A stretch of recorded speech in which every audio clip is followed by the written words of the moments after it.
नमस्कार दर्शक बंधु शुभ संध्या आमे नहीं आसु देश विदेश राज्य 20 गुरुत्वपूर्ण खबर खबर भल लगे वीडियो को लाइक करने सहित चैनल नुआ सब्सक्राइब करी आपण जिलार ना लिखिदेवे जहाँफल प्रत्येक दिन आपण जिलार खबर किसी ना कि अपडेट पाइपर तेज कौन रही आज सन्धार खबर चलता नजर प्रथम खबर एथर आशायी ओएस पदवी ना 300 ओएस को पदोन्नति मिल न खाली पदवी सृष्टि हो पारना प्रति वर्ष 80,000 रु 1 लाख युवक युवती ओडिशा सिविल सर्विस परीक्षा देउचंती समस्त आशा ओएस हेबे ओडिशा प्रशासन रे सबुठ बड़ पदव होइतिबारु परीक्षा देउथुवा 90% अधिक आशायी प्रथम पसंद ओएस थाए किंतु राज्य सरकार प्रशासनिक अव्यवस्था जोगु गत किछि वर्ष हेला ओएस पदवी संख्या कमी कमी चलिछि। चलित वर्ष स्थिति एपरी होइछि जे 2025 सिविल सर्विस परीक्षा रे गोटाए भी ओएस पदवी पई विज्ञप्ति प्रकाश पाई न पारे जो माने ओएस सेवा पई आशा रखिचंती से माने ओएस एवं अन्य पदवी रे 6 वर्ष काम करिया परे ओएस हेबे राज्य सरकार एही समस्या विषय दीर्घ दिन अवगत थिले ही एहार निष्कर्ष बाहर नथिबारु लक्षाधिक युवक युवती सीधासलख ओएस पाया पई आशा मरी जिबाकू बसछि।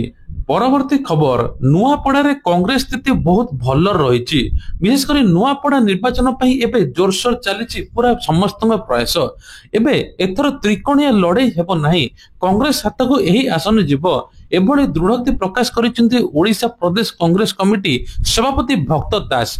नुआपड़ा कांग्रेस पार्टी घासीराम माझी जड़े सालिस विहीन संग्रामी से दुख सुखरे मध्य साथी तेबे पूर्व निर्वाचन में आमको टिकेट दे पारि नथिले एबे आमे भूल संशोधन करिया पे ताकू टिकेट देउछु नुआपड़ा कांग्रेस दल तांकर मध्य टिकेट वोट रहिछि ताहा आमको सहायता देव बोली कहिसेंती भक्त।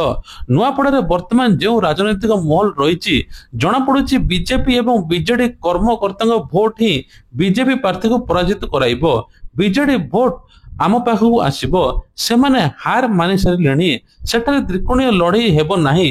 राजेंद्र ढोलकिया को मृत्यु पर जय ढोलकिया पाई लोकों मन निश्चित सहानुभूति रहितला किंतु बीजेडी छाड़ी जय ढोलकिया निंदित होइचंती तेणु आउ कौन हेबो सीधा सड़क आम पाखु भोट आसियो बोली कहिचंती भक्त दास। परवर्ती खबर मौसुमी वायु प्रत्याहार आरंभ माड़ी आसुची असंभाळ शीत तेबे कह एथर वर्षा हेबो नाही दक्षिण पश्चिम मौसुमी वायु ओडिशा तेलंगाना रे किछि अंचल आगामी 24 घंटा भितर प्रत्याहार हेबार अनुकूल परिस्थिति रही। भारतीय पाणीपाग विभाग जणाई जे अक्टोबर आरंभ प्रबल वर्षा होइतिला तापर एबे 15 तारिख टू आरंभ होइजिवो शीत पाखापाखि शीत तापमात्रा मध्य ह्रास पाइब एवं शीत मध्य बढ़िजिवो डिसेम्बर सुधा स्थिति असंभाळ होइजिवो जाडरे थरिबो ओडिशा। परवर्ती खबर महाप्रभुंकर असम्मान पिंधा धोती श्री जगन्नाथ धोती श्री जगन्नाथ मुख मुंडल चित्र थिबा धोती पिंधि जड़े श्रद्धालु श्रीमंदिर आसिथिले एहाको देखि श्रीमंदिर सेवायत घोर विरोध करिसंती एथिसहित श्रद्धालु को श्रीमंदिर प्रवेश करबा पे बारण मध्य करा जायतिला तेबे एही वीडियो सोशल मीडिया रे जोरदार भाइराल हेबारे लागिछि। महाप्रभुंकर असम्मान पिंधा धोती श्री जगन्नाथ महाप्रभु श्री जगन्नाथ मुख मुंडल चित्र थिबा धोती परिधान करी श्रीमंदिर आसिथिले श्रद्धालु तेबे श्रीमंदिर सेवायत विरोध मध्य करिसंती ता सहित मध्य ए वीडियो बेस भाइराल होछि।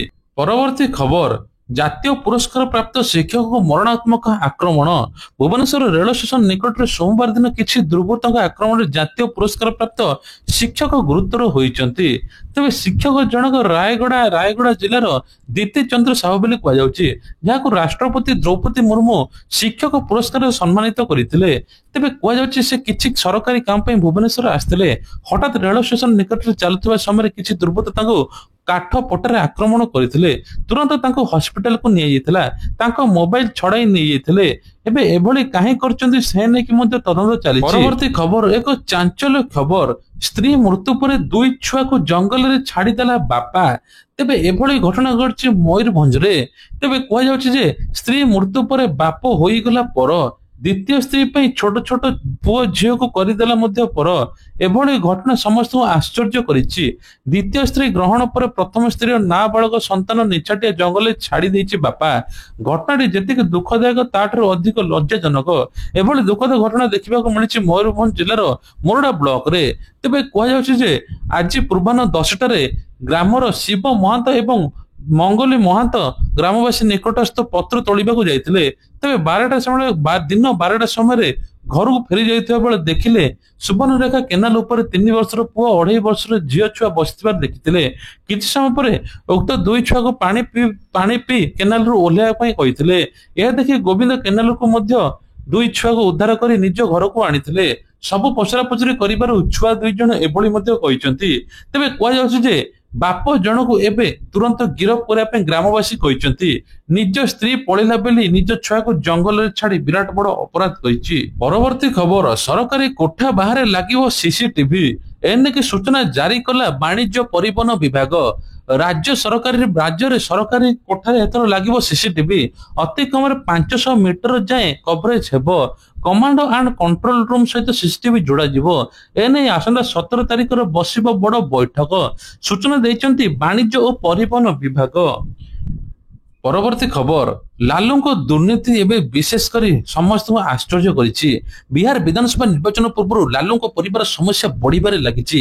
ଦିଲ୍ଲୀରେ ରାଉଜ ଆଭିନ୍ୟୁ କୋର୍ଟ ଏବେ IRCTC ଦୁର୍ନୀତିର ଲାଲୁ ପ୍ରସାଦ ଯାଦବ ଏବଂ ରାବରୀ ଦେବୀ ଏବଂ ତେଜସ୍ୱୀ ଯାଦବ ସମେତ 14 ଜଣଙ୍କ ବିରୁଦ୍ଧରେ ମାମଲା ଚାଲିବ ବୋଲି କୁହାଯାଇଛି। ଏହି ମାମଲା ଲାଲୁ ପ୍ରସାଦ ଯାଦବଙ୍କ ରେଳ ମନ୍ତ୍ରୀ ଥିବା ସମୟରେ ଘଟିଥିବା IRCTC ହୋଟେଲ ଦୁର୍ନୀତି ସହିତ ଜଡିତ। ତେବେ ସିବିଆଇ ଲାଲୁଙ୍କ ପରିବାର ଅନ୍ୟ କେତେକ ବିରୋଧରେ ଦୁର୍ନୀତି, ଷଡଯନ୍ତ୍ର ଏବଂ ଠକେଇର ଗମ୍ଭୀର ଅଭିଯୋଗ ମଧ୍ୟ ଲଗାଇଛି। ସିବିଆଇ ମଧ୍ୟ ଏହି ମାମଲାରେ ଆରଜେଡି ମୁଖ୍ୟ ଲାଲୁ ପ୍ରସାଦ ଯାଦବଙ୍କୁ ମୁଖ୍ୟ ଅଭିଯୁକ୍ତ ଭାବରେ ଅଭିହିତ କରିଛି। ତାଙ୍କ ଉପରେ ସମ୍ପୂର୍ଣ୍ଣ ଷଡଯନ୍ତ୍ର ଭୂମିକା ଗ୍ରହଣ କରିବାର ଅଭିଯୋଗ କରିଛି। ଦ୍ୱିତୀୟ ଅଭିଯୁକ୍ତ ହେଉଛନ୍ତି ରାବ୍ରି ଦେବୀ, ଯାହାଙ୍କ ଉପରେ ଜମି କାରବାର ସମ୍ପୃକ୍ତି ଥିବା ଅଭିଯୋଗ ହୋଇଛି। ତୃତୀୟ ଅଭିଯୁକ୍ତ ହେଉଛନ୍ତି ତେଜସ୍ୱୀ ଯାଦବ, ଯାହାଙ୍କ ଉପରେ ପାରିବାରିକ ଅନୁଗ୍ରହ ପାଇବାର ଅଭିଯୋଗ ହୋଇଛି। ଚତୁର୍ଥ ଅଭିଯୁକ୍ତ ହେଉଛନ୍ତି ପୂର୍ବତନ କେନ୍ଦ୍ରମନ୍ତ୍ରୀ ପ୍ରେମଚାନ୍ଦ ଗୁପ୍ତା, ଯାହାକୁ ଲାଲୁଙ୍କ ନିକଟତର ହେବା ପାଇଁ ବିବେଚନା କରାଯାଇଛି। ତାଙ୍କ ପତ୍ନୀ ସାରଳା ଗୁପ୍ତା ଏବଂ ସୁଜାତା ହୋଟେଲର ମାଲିକ ଥିବା ବେଳେ IRCTCର 4 ଜଣ ଅଧିକାରୀ ହୋଟେଲ ସୁଜାତାର ନିର୍ଦ୍ଦେଶକ ଅଭିଯୁକ୍ତ ଅଟନ୍ତି।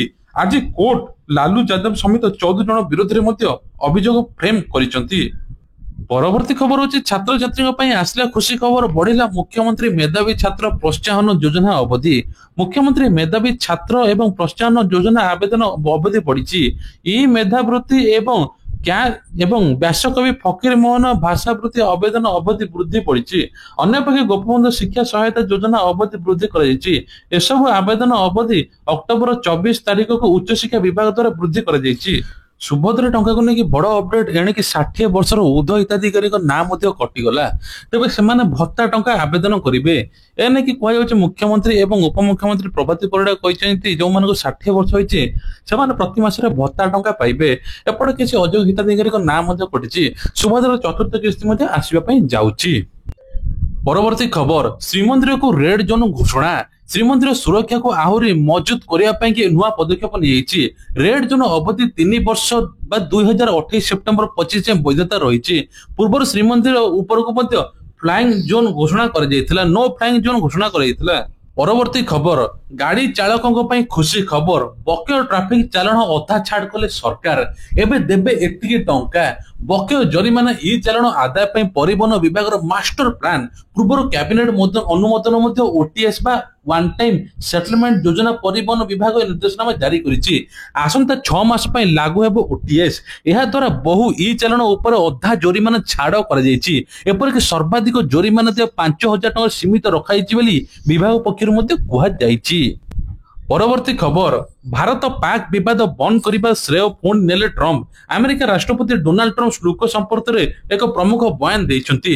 ମଧ୍ୟପ୍ରାଚ୍ୟ ଗସ୍ତ ସମୟରେ ଟ୍ରମ୍ପ ଶୁଳ୍କକୁ ଭାରତ ପାକିସ୍ତାନ ବିବାଦର ପ୍ରକୃତ ଶାନ୍ତି ସ୍ଥାପନ କରିବା ଭାବରେ ବର୍ଣ୍ଣନା ମଧ୍ୟ କରିଛନ୍ତି। ସାମ୍ବାଦିକଙ୍କ ସହ କଥାବାର୍ତ୍ତା ସମୟରେ ଟ୍ରମ୍ପ 8ଟି ଯୁଦ୍ଧର ସମାଧାନ ମଧ୍ୟ ବିଷୟ କହିଥିଲେ। ପରବର୍ତ୍ତୀ ଖବର, ଭୁବନେଶ୍ୱରରେ ଅଛନ୍ତି 47,000 ବୁଲା କୁକୁର। 2ଟି ପ୍ରଜାରେ ହୋଇଥିଲା ଗଣନା। ବିଶେଷ କରି ବୁଲା କୁକୁରଙ୍କ ଆତଙ୍କ ବଢି ଚାଲିଛି, ତେଣୁକରି BMC ମଧ୍ୟ ଗଣନା କରିଛି। ବିଶେଷ କରି କୁହାଯାଉଛି ଯେ 23,047 ଅଣ୍ଡିରା, 15,000 ମାଇ କୁକୁର ଏବଂ 1,214ଟି ମଧ୍ୟ ଛୁଆ ବୋଲି କୁହାଯାଉଛି। ବିଶେଷ କରି ସେପ୍ଟେମ୍ବର 18ରୁ 25 ଯାଏଁ 2ଟି ପ୍ରଜାରେ ହୋଇଥିଲା ଗଣନା। ଏବେ ବନ୍ଧ୍ୟାକରଣ ମଧ୍ୟ କରାଯିବ, ଯାହା ଫଳରେ କୁକୁର କାମୁଡାରେ ଲୋକ ଅଧିକ ଶିକାର ହେଉଛନ୍ତି। ତେଣୁ ବିଶେଷ କରି ଏବେ ସରକାର ମଧ୍ୟ ଏ ଉପରେ ମଧ୍ୟ ଚିନ୍ତା କରିଛନ୍ତି। ପରବର୍ତ୍ତୀ ଖବର ହଉଛି, ଦୀପାବଳି ଉପହାର ଦେଉଛନ୍ତି ଯୋଗୀ ଆଦିତ୍ୟନାଥ। ମହିଳାମାନଙ୍କୁ ମାଗଣା 2ଟି ସିଲିଣ୍ଡର, ଅଭିଭାବକଙ୍କୁ 1,250 ଟଙ୍କା, ତା ସହିତ ମଧ୍ୟ ଏବେ କୁହାଯାଉଛି ଯେ ମେଧାବୀ ଛାତ୍ରୀଙ୍କୁ ମାଗଣା ସ୍କୁଟି ମିଳିବ।